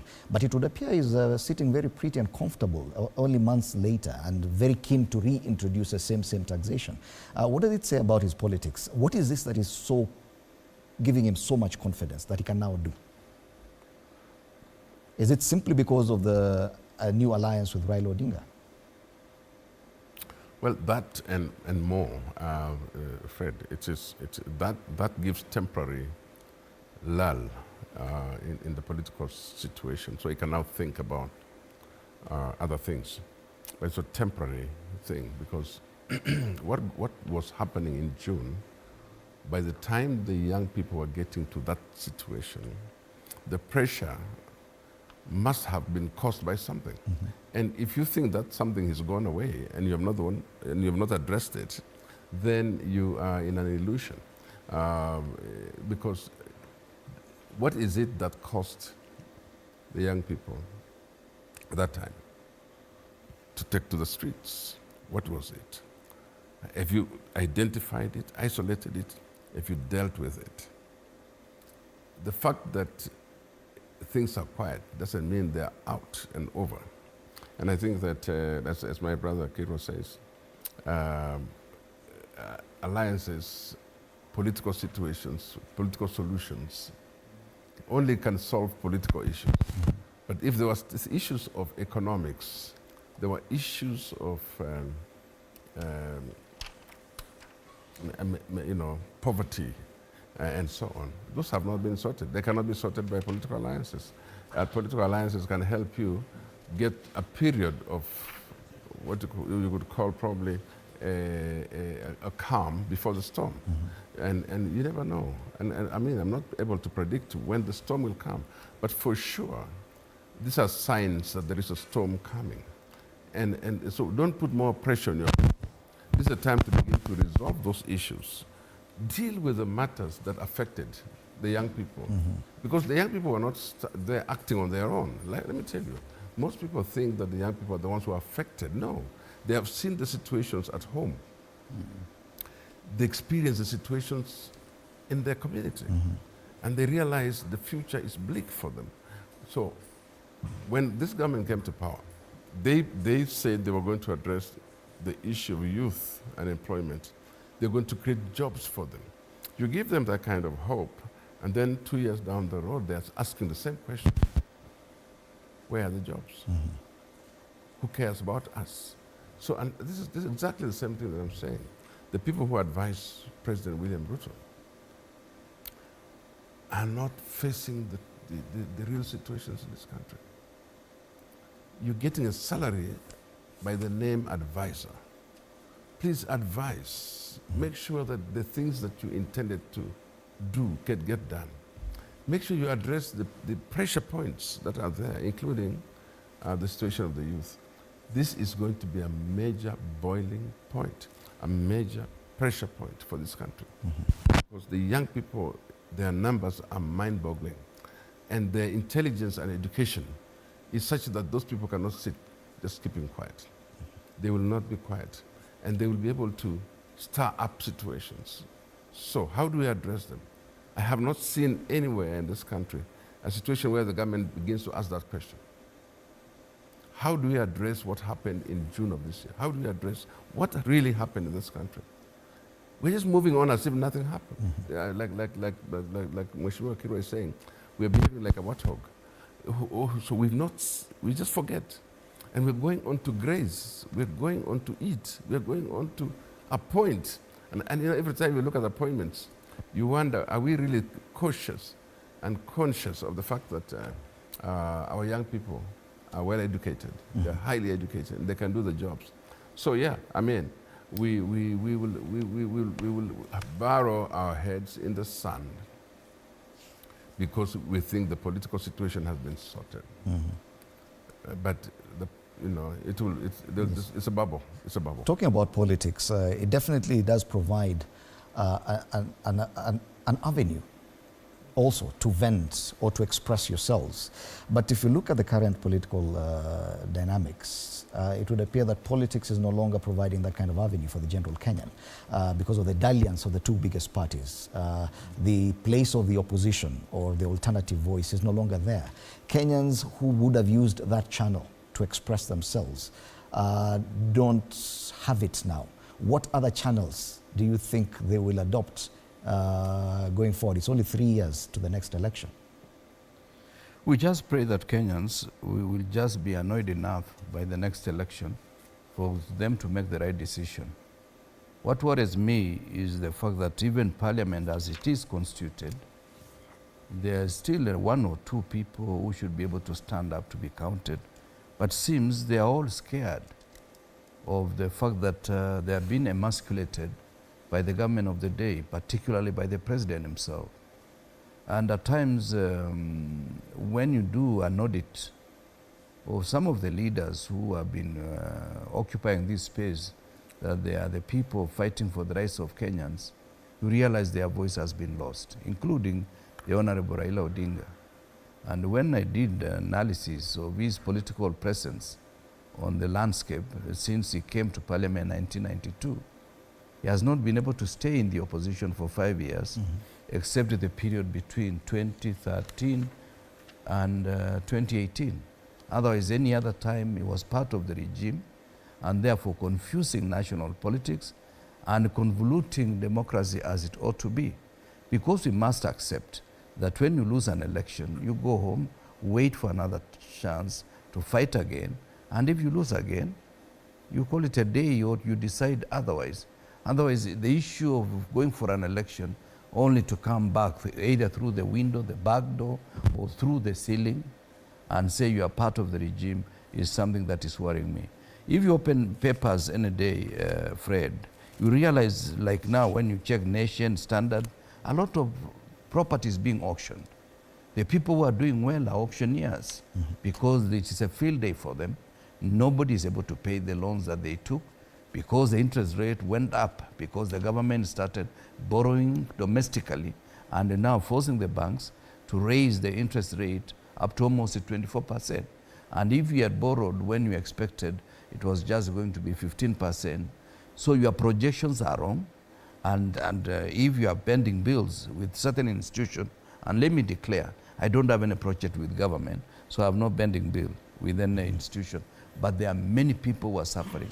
Check even Nation. There are many houses being sold on Kiambu Road, wherever in Nairobi. And these are painful experiences. You see a house, a decent house in Kenya, may cost you between 50 and 100 million to have it erected and to be in the form that it is. Then you borrow 30 million, it blows up to 50 million. You are not able to service it. You don't have any other source of income. That house will be sold for 50 million, something that you have spent more than perhaps 10 years or 20 years or 30 years of your life. You find many families are now losing their homes. This is something that the government should be worried. But coupled with that is that when you read the report of Controller of Budget, when you read the report of Controller and Auditor General, there are glaring areas of misappropriation, areas of wastage. And instead of this regime spending time on that, they are spending time on grandiose new project or for purposes of getting the cut or kickback, as it were. They are spending a lot of time sending money out of the country. Part of the issue of liquidity is that either the thieves are keeping money in foreign currency in their houses, or they are investing this money in Dubai. When you see shisha, it's not entirely foreign. And you see when you talk about private sector getting involved in investment in the country, we don't mind private sector, but let it be private sector of Kenyans, not private sector of people coming from other lands. Right. Otherwise, we are losing our economy. Mwanapogisho, the exit of Raila Odinga, because I can see on the front page of Taifa Leo, it talks about Kwaheri, seems to have changed the political landscape.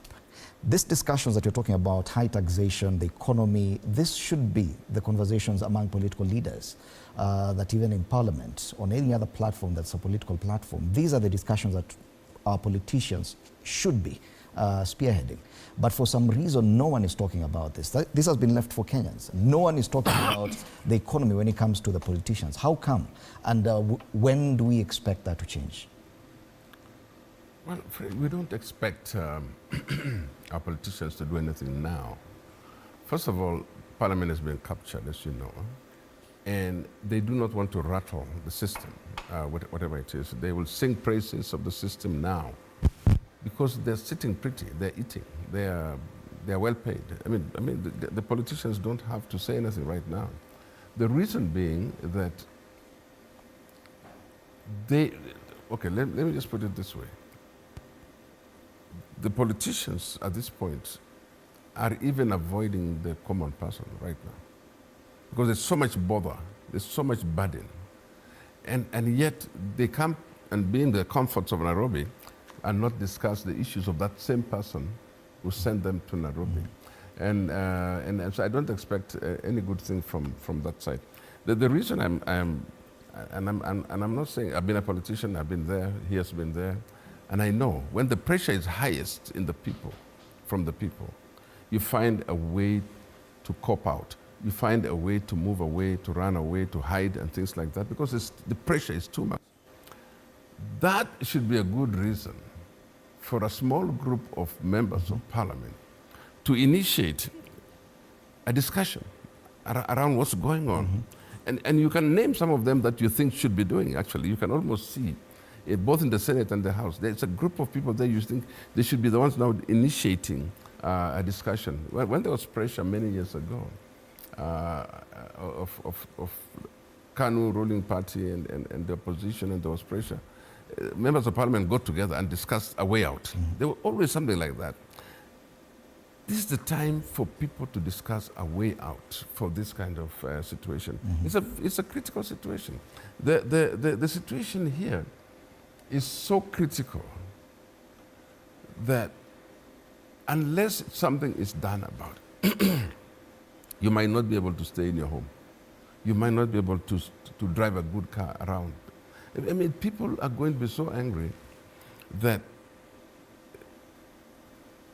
of course, I don't know if it's going to happen soon, but people are so angry because they're going to ask you, why are you driving a car, a Gazla, when we're suffering here? Why are you staying in a beautiful place like this when we're suffering from here? And people come and share what you have. The need for discussion is now. And who is going to do it?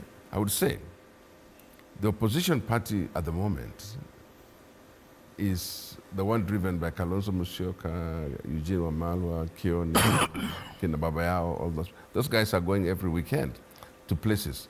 But those are the people who should now start discussing. Because pushing. Even listening to them, they do not appear to be talking about these issues we are coping with. Yes. Runaway crime, high taxation, the economy, how is it performing? The entire political class appears very numb to these conversations. Even those who we feel probably should be the lone voices to push this agenda. How come that is? There are those who would carry the mantle of opposition right now. The names he has just mentioned. How come they're not driving this discussion? Perhaps, you know, at times when you repeat the same song many times, you also get bored yourself.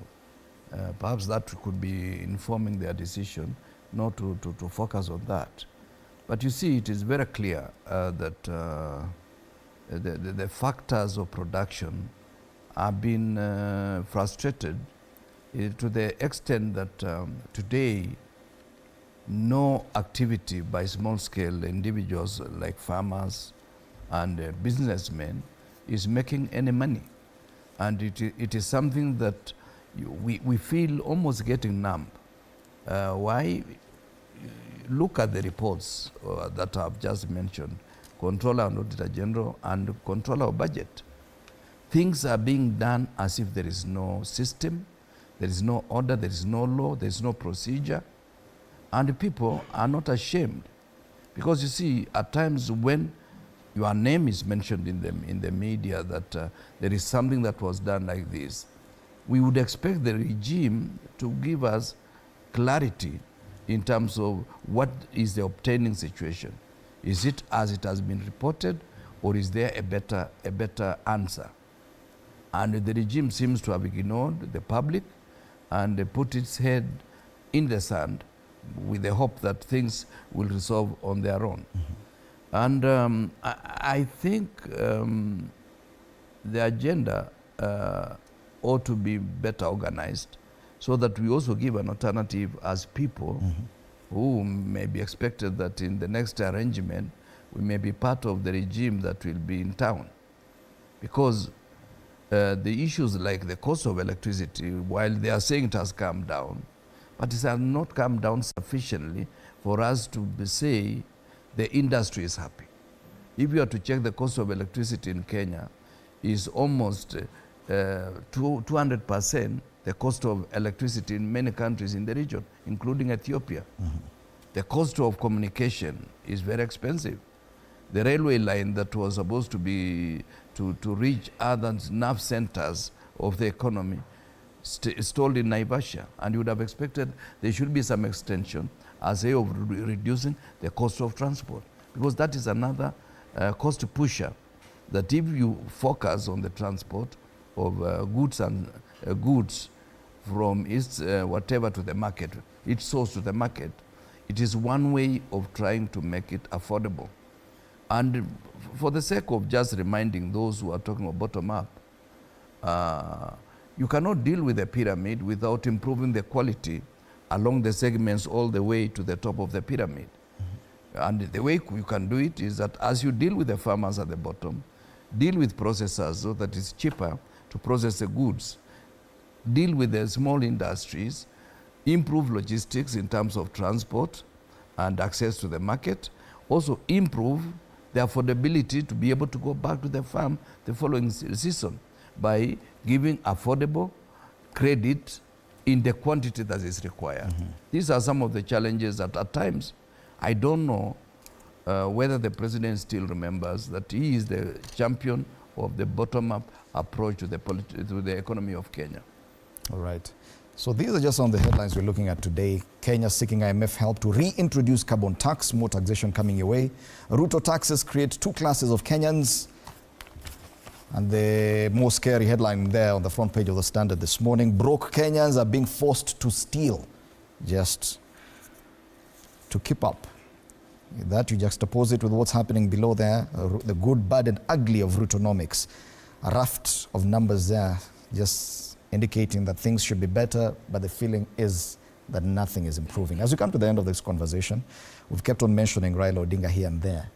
He finally launched his AUC bid in Addis Ababa, the final stretch for the elections coming up next year. And do you probably gauge your sentiments on his electability for that position? He appears very confident. Yesterday he was in Homa Bay with the rank and file of the ODM party, and according to this headline on the front page of Taifa Leo, ni kama anasema kwaheri ya Raila. Anaonekana kuaga wa Kenya kwa kupewa baraka za mwisho huku macho yake akiwa kwa kiti cha AUC. Do you still believe he stands a high chance to get that job? Well, I think I must trust Raila Amolo that he could not go into this knowing that he's not going to succeed. By the time he gave himself that confidence, or he got that confidence, he must have done his homework. And then the Kenya government is standing very solidly behind this campaign. So it's not going to be, I don't know about the other candidates, but this candidate is really supported. It's got East Africa behind him. It's got a lot of Anglophone countries behind him. It's got, I guess, it's got the muscle, the economic, the financial muscle to go after this job. He just came back from the launch in Addis, and he needed the prayers at home. He needed a blessing from the Wazee at home and the church at home to pray for him to go. And by the way, the kwaheri is that it's just one of the conditions. I mean, if you're going to you launch your campaign, you can no longer be associated with the local political things in Kenya. So he has said kwaheri to politics. He has organized the house. He's put acting people there, and so he's ready to go. So that kwaheri is there. But we want to wish him, I want to wish him every success. February is here. It'll be very good to see a Kenyan as chairman of AUC.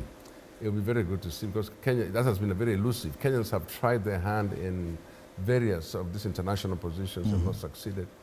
And fortunately, this is something for the eastern region only. And so we think that Raila Amolo Odinga will garner the requisite votes to win this. And I think he's going to be a great chairman. I heard him speak. His speech was very moving. He has good ideas for Africa. I think, I saw a headline here saying that he wants to unite Africa, and he doesn't understand why Africa is divided into Anglophonies, Francophonies, and so on. He wants to unite Africa. And I saw a headline here saying, will he succeed where Gaddafi did not succeed? But I think Gaddafi did it a different way. This is a different formal method of doing it. So, yeah, I am one of his supporters and wish him well. Whether now the candidate from Djibouti who is was very strong, the strongest competitor is the candidate from Djibouti. And so depending again on how much influence he has, I think the votes may not be very, very. He might win. Okay, Raila will win, but maybe not by that margin that we expect, because we have a very strong opposition from Djibouti, and I hope that as Kenya fights for Raila to win, I really hope they see that and put that into the equation, that we have a strong opponent in Djibouti, and they should probably reach out to Djibouti and say, why can't we just agree? I mean, let's have Kenya for now. Bwana Kirwa, on this matter. Yeah, I like the optimism with which the Honorable Bokisho is approaching the whole issue. Also, let me wish well the Honorable Raila Odinga, because he's somebody I know. Despite the fact that he has lost a lot of bonga points from some of us, he's somebody who can do the things he said he was going to do. But there are a number of challenges that we need to look at. Remember, we've not been dealing with our neighbors in a way that they like us, including some of the goofs that we make, including the one that we appointed a High Commissioner to Hargeisa, forgetting that Hargeisa and Mogadishu is one country. We also made a mistake of almost besmirching the Sahrawi Republic, forgetting that they are already members, they are already observers in United Nations, and Africa does recognize. Also pronouncing ourselves on the issue of Israel and Hamas. We affected a number of Muslim countries that are likely not to be happy with us. We also frustrated Djibouti when they wanted to get a position at the UN. And Djibouti has never fully forgiven us on that particular issue. So those are some of the challenges that we feel we are faced with. The candidate himself is a good product, but at times the campaigners can make somebody lose because they are not handling the campaign very well. Those are the factors that I feel the current regime should be able to see how do they make peace, especially with Djibouti. Because the only way Raila can win is by the candidate of Djibouti withdrawing from the race. Otherwise, nobody will get more than 32 votes in round one.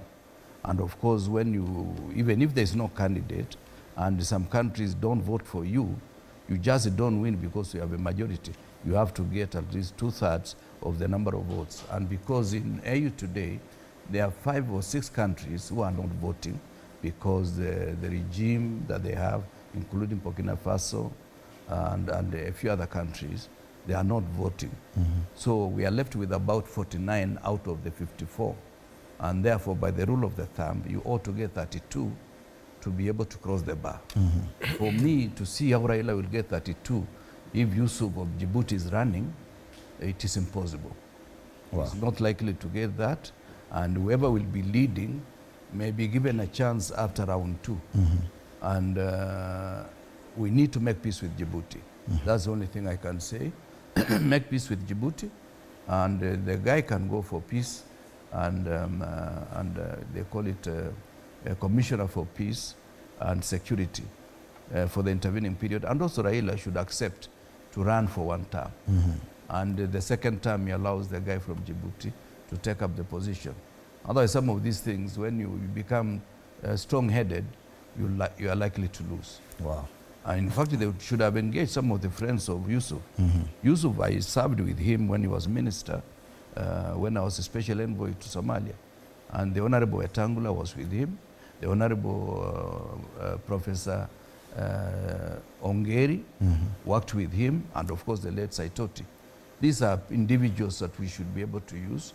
And in the Raila's campaign, somebody like Monica Juma, they know the young man.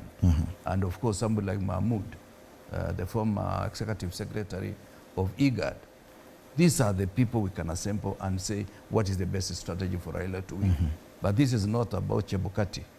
You cannot Chebukati that. All right. Chebukati is not in town. Kwa heri ya Raila ni habari kuu pale kwenye ukurasa wa mbele wa Taifa Leo. just indicating the next big race, and that's the race for the AUC chairman's position. Raila Odinga, the Kenyan candidate, officially launching his bid this past weekend in Addis Ababa, and is seemingly saying goodbye to Kenyan politics. Thank you so much, gentlemen, for your time at A47. Kipruto Rapkirwa, Agriculture Minister in the Kibaki 1 administration, also served as a Member of Parliament. Samuel Pogisio, ICT Minister, Kibaki 2 administration.